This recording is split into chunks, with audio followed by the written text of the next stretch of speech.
terlebih dahulu agar kegiatan belajar kita berjalan lancar. Berdoa mulai. Berdoa selesai.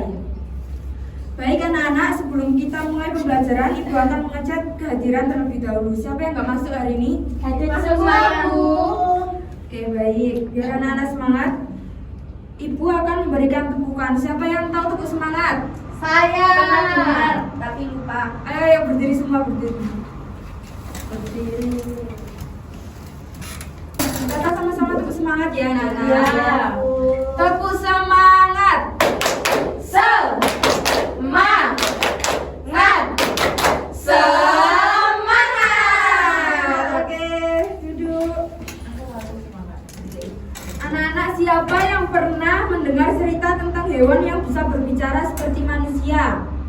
Pernah, Bu, pada zaman dahulu. Siapa? Pada zaman dahulu. Ya, siapa yang tahu cerita tentang kancil? Saya pernah dengar. Hari ini tuh kita akan belajar tentang fabel. Siapa yang tahu tentang fabel? Apa itu fabel? Belum tahu. Jadi fabel adalah cerita yang tokohnya berupa hewan tetapi dapat berbicara dan bertingkah laku seperti manusia. Pada pembelajaran hari ini, kita akan belajar tentang cerita fabel yang berjudul Kancil Melawan Raja Rimba. Setelah pembelajaran selesai, kalian diharapkan dapat mengenali tokoh dan sifat tokoh dalam cerita, menceritakan kembali si cerita, membuat gambar berdasarkan cerita, serta menemukan pesan moral yang terdapat dalam cerita. Sekarang perhatikan ke depan video yang Ibu akan tayangkan. Siang hari ini, suasana di hutan Flora begitu indah. Masing-masing hewan memilih untuk beristirahat di rumah masing-masing. Namun, suasana tenang itu seketika berubah.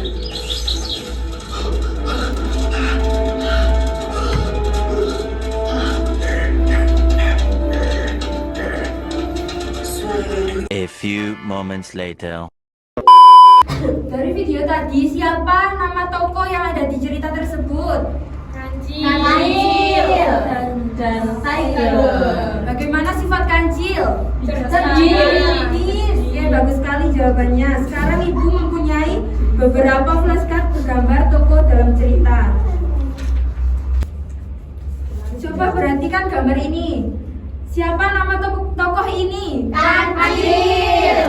Bagaimana sifat tokoh ini? Cerdik. Sekarang coba urutkan gambar-gambar ini sesuai alur cerita yang sudah kalian lihat. Ayo Mbak Depa maju. Yang pertama ada ular. Ular ini muncul di awal saat mengganggu hewan. Yang kedua ada kancil. Kancil ini menolong dan mencari ide. Yang ketiga ada harimau. Harimau ini marah, lalu ditipu dan jatuh ke sungai. Sudah, Bu. Terima kasih Mbak Depa. Sama. Hebat sekali kalian sudah bisa mengenali tokoh dan alur cerita dengan baik.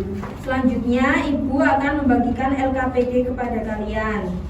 Tugas kalian adalah menuliskan kembali cerita yang sudah kalian simak menggunakan bahasa Indonesia sebanyak 6-10 kalimat itu di sini. Terus selanjutnya bisa digambar alur cerita yang kalian sukai di sini.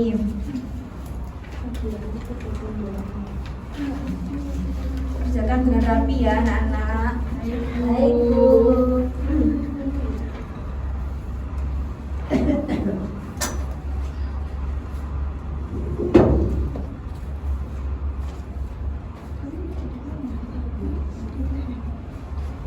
Apakah ada yang masih bingung dengan tugasnya?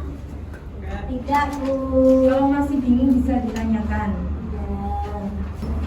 Baik anak-anak, siapa yang bersedia maju ke depan untuk mempresentasikannya? Saya, Bu. Ayo Mbak Mayang maju.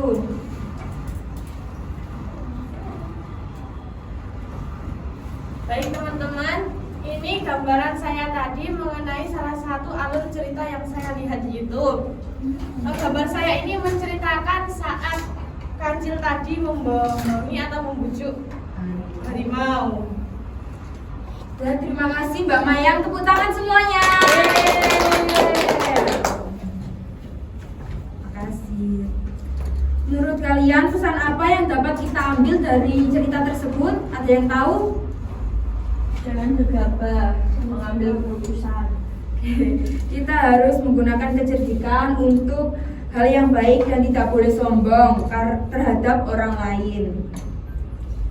Sebelum kita akhiri pembelajaran hari ini, Ibu akan menjelaskan pesan moral dari cerita tersebut. Jadi pesan moralnya yaitu kecerdikan dan kebaikan hati dapat mengalahkan kesombongan. Alhamdulillah hari ini kalian sudah belajar tentang cerita fabel, mengenali tokoh dan sifat tokoh, menulis kembali si cerita, serta menggambarkan alur cerita tersebut. Ibu sangat senang karena kalian mengikuti pembelajaran dengan baik.